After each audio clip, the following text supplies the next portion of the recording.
Our topic for today is parametric and vectors. This is a calculator problem, but I kind of worked out all the problems, so I won't be using a calculator here. I assume you know how to work your calculator. This says at time t, the position of a particle moving in the xy plane is given by the parametric functions x of t and y of t, where dx dt is equal to t squared plus sine 3t squared. The graph of y consisting of three line segments is shown in the figure above. So this is the graph of y. At t equals 0, the particle is at position 5, 1. Find the position of the particle at t equals 3. Well, we know about the particle at 0. Its position is 5, 1. So we'll go 5 plus the integral from 0 to 3 of dx dt. And when we plug that in the calculator, we get 14.377. So the position is 14.377, and the y comes from the graph right there at negative 1/2. Letter B, find the slope of the line tangent to the path of the particle at t equals 3. So we're looking to find dy dx, and the slope of y at 3 is up 1 and over 2. So it's a half, and then over the slope, or dx dt, when we plug, what are we plugging in there? Plugging 3 in, we get 9 plus the sine of 27. And when you divide, you end up with 0.05. It was 0.050. C, find the speed of the particle at t equals 3. Speed is the magnitude of the velocity vector. So the velocity vector would be, let's see, where did I put that? Over here. The velocity vector when t is equal to 3 is, if we plug 3 up in here, we would get 9 plus the sine of 27, and that has some certain decimal value.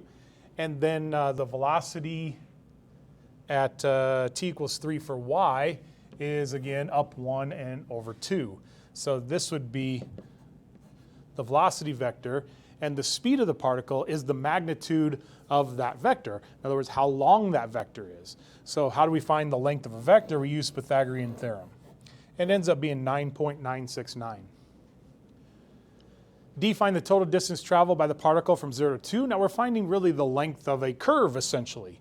And if we're in, if we not in vectors, if we just have this equation y equals something, it's integral from a to b of square root of 1 plus dy dx squared dx.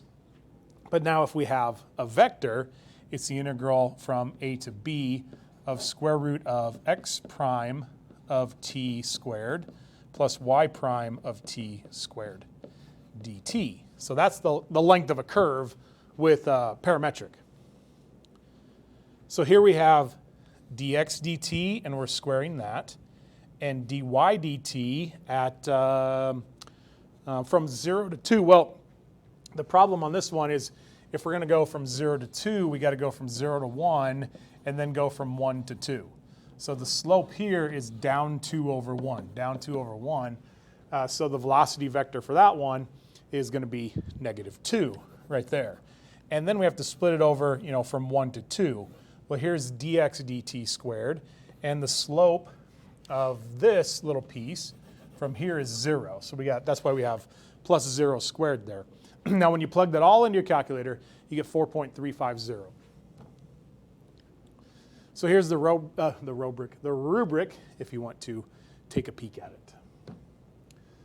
At time t greater than or equal to 0, particle moving along a curve in the xy plane has a position x of t, y of t, with velocity vector.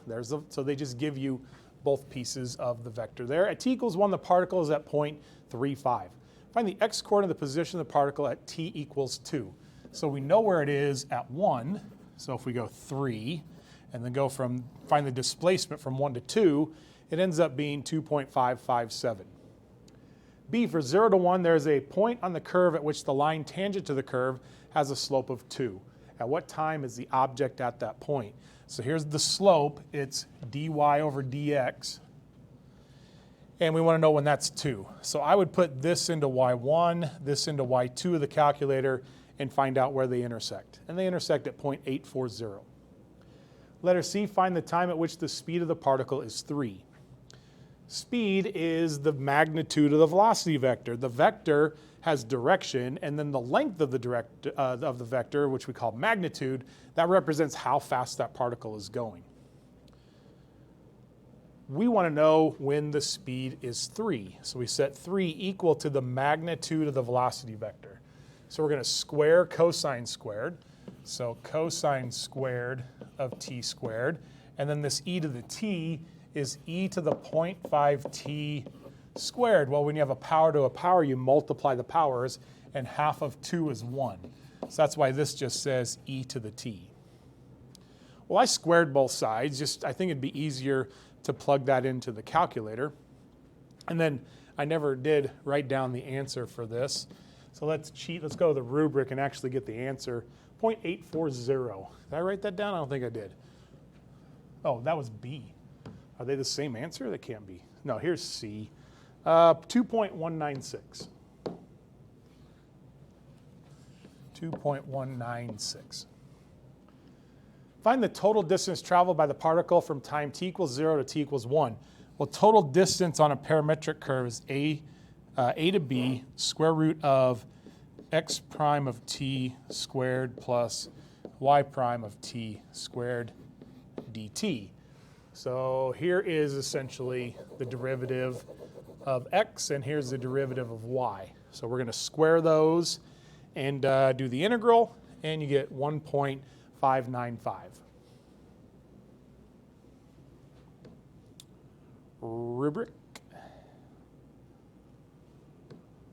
For t greater than or equal to 0, a particle is moving along a curve so that its position at time t is x of t, y of t. At time t equal 2, the particle is at position 1, 5. It is known that dx dt is that, and dy dt is sine squared. A, is the horizontal movement of the particle to the left or to the right at time t equals 2, and explain your answer. So we're going to plug 2 into dx dt, which ends up being square root of 4 over e squared, which is 2 over e squared, which is certainly positive. So this is the particles moving to the right. B, find the x-coordinate of the particle's position at time t equals 4. Well, we know that at t equals 2, the position is 1, 5. So we start at 1, right there, displacement from 2 to 4, and add those together, and we get 1.253. C, find the speed of the particle at time t equals 4. And then find the acceleration vector of the particle at time t equals 4. So the speed is square root of dx dt squared plus dy dt squared. Plug that in the calculator. You get 0.575. And then I would use math number 8 to find a value of the derivative of these when t is equal to 4. So I would just use math 8 in the calculator. And I don't think I wrote D down at all. D, find the distance traveled by the particle from time t equals 2 to t equals 4. So we're going to go 2 to 4, square root of square root of t plus 2 over, is it over e to the t squared plus, and then sine squared is sine to the 4th t dt. And we plug that in the calculator. Let's see if that's what they wrote. They did it more in symbols. X prime squared, y prime squared. Oh, D's not on the rubric at all. Okay, do we have a D?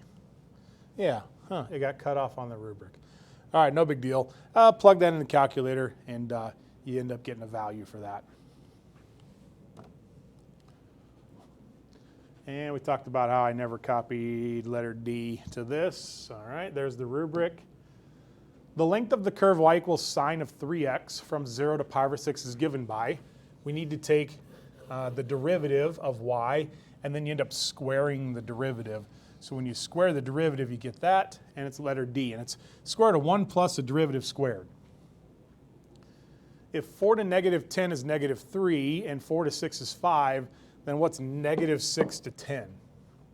Well, if we turn this one upside down, we can go from negative 10 to 4, excuse me, and then 4 to 6, And if we're turning that upside down, then this is going to be a positive 3 plus 5.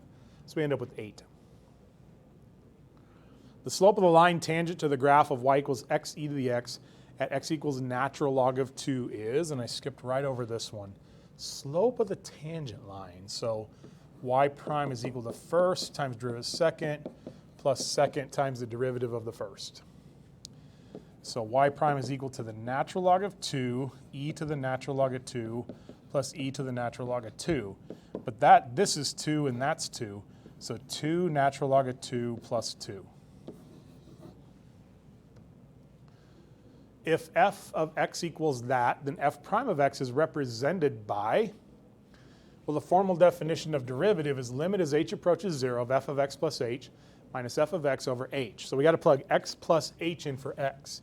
Got to plug x plus h in for these. So it could be this one, and it could be this one.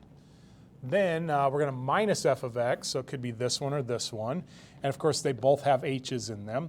So they look identical, and the trick is sitting right here, as h approaches 0, not as x approaches 0.